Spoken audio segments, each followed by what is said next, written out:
Okay, let's start the video. I'm going to do the Mega Man and Power update. For last draw for each game. And as you can see, that nobody won both jackpot. Let's check the site. Yes, nobody won both jackpot. As you can see, the Mega Man 119 million, Powerball 94 million, and the Mega Man is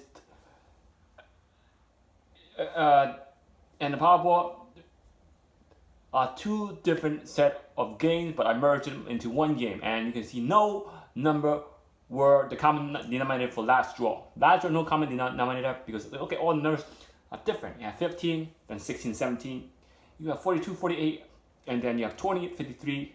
So pretty much died first. So no common denominator, but the previous draw there were common denominator for the Mega Ball and the Powerball. So as you can see, common denominator do occur. So but let's get to the Powerball 16, 17, 20, 53, 67, and 4. So let's see where the numbers are in the IDCQ system. But before we get started, you can email me for any illustration by part.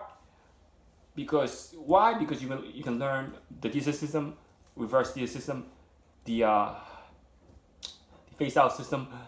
The Invincible number system is the key to hitting that jackpot. You need the Invincible number system and also the red number system as well. And you can learn other parts of the illustration. It goes up to part 18. So whatever parts there is, you're going to learn it. And remember, find the key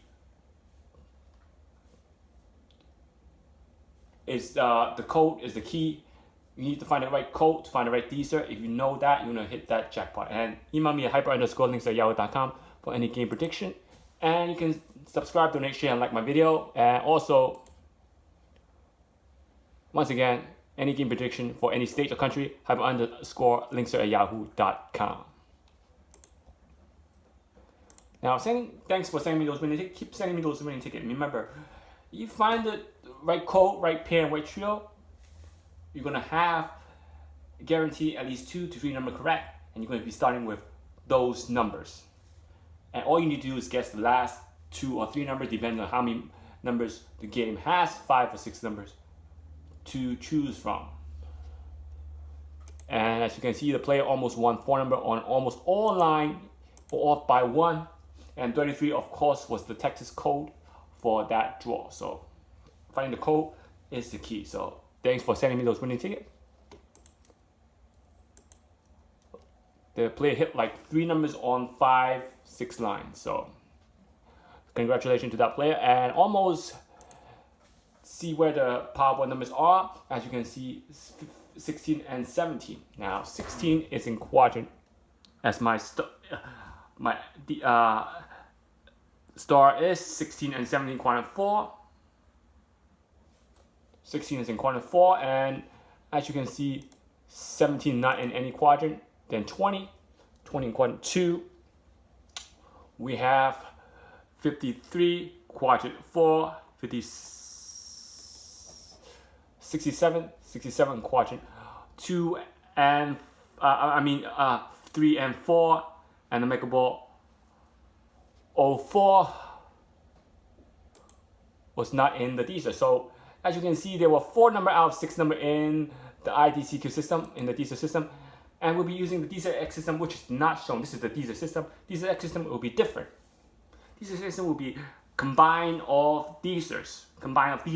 To form the most important numbers.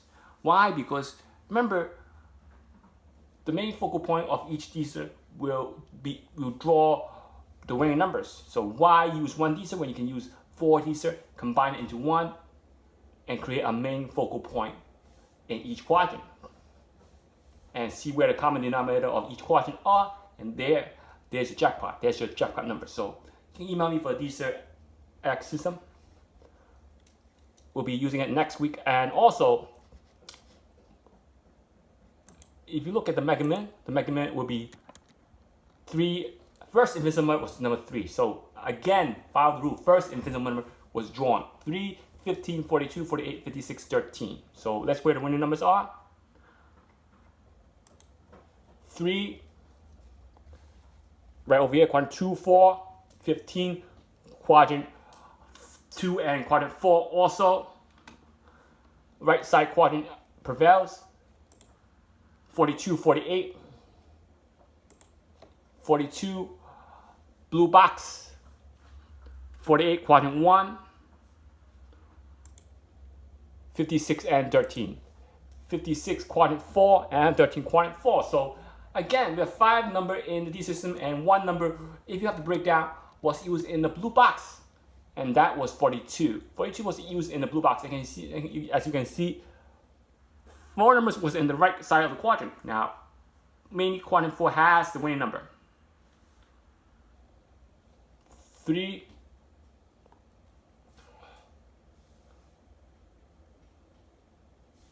15,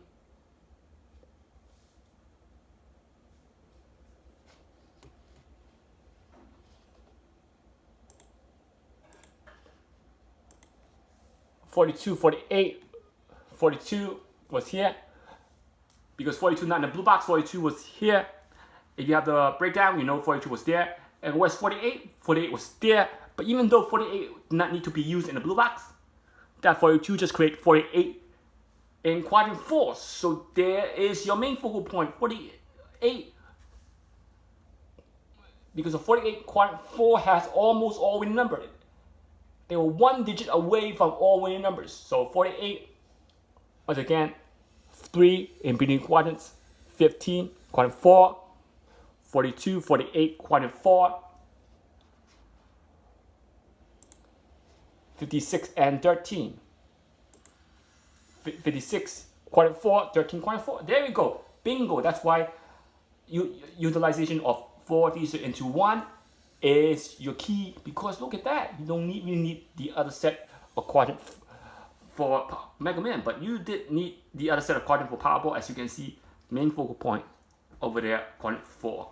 As you can see, 42, 48 had to be used in the blue box. And I had 42 and 48. For those who had the breakdown, you know I put the 42, 48 over there to create all winning numbers in the Dster. I knew that the key point had to be one of those 40, be in the quadrant 4. As you can see, quadrant 4 has prevailed from time to time for Mega Man. I don't know about Powerball, but Mega Man, because I'm using the date of Mega Man for Powerball. Also, remember the Dster was used for the date of Mega Man. I cannot use the date of Powerball for Mega Man. Why? Because the date of Powerball will be on Wednesday and Mega Man is drawn on Tuesday. So I use the date of Mega Man drawn on Tuesday. For Powerball, since I'm merging the system, I'm using one Dster system. So in general, you gotta use current Dster. So for Powerball, instead of using 9-8, I will use 9-9. Since I'm merging the system, I'm using 9-8 for Powerball and Mega Man. So in general, you use 9-9 to calculate the Dster for Powerball, but I did not use that because I'm merging the system, so I'm using 9-8 for Mega Man and Powerball and form it into one Dster system. So you see why it's so important to have the blue box. And since the 4 was in the blue box, that 4 was also used for Powerball. So in general, numbers that do not come in Mega Man might come in Powerball. So as you can see, there's no common denominator, but that 15 was an arcing number for Mega Man. It arced it. So therefore, it was an arcing number for Mega Man. It got drawn from one drawer to the next. Arcing numbers are your key also. If you think a number is going to arc, remember there's only a couple of drawers. So you choose one of those arcing numbers for those couple of drawers. You think which number is going to arc. And sometimes this arcing number will arc from the last 2 draws. Arcing numbers are numbers that will arc from the last 3 draws are considered arcing numbers. Numbers that tend to be drawn again. So if you have arcing numbers, you will use it from the last 3 draws. After 3 draws, if it gets drawn, it does not count as arcing numbers. Last 3 draws will be arcing numbers. Remember, law of elimination, the best option to use law of elimination is the first draw and the second draw. After 2 draws, it's risky because you can eliminate more numbers. Remember, first 2 draws will eliminate about 10 numbers. So about 10 numbers, you bring your matrix down 70 to 60. If you use more than 3 draws for the law elimination, you can risk eliminating the main number. So that's why the maximum draws you would like to use for a single draw for a single game is probably 2 to 3 draws. That's why it's considered. I consider arcing number the first 3 draws, because law of elimination will tend to collide with the arcing number. Remember, law of elimination do not use arcing numbers. It don't want to play any number that will be repeated. So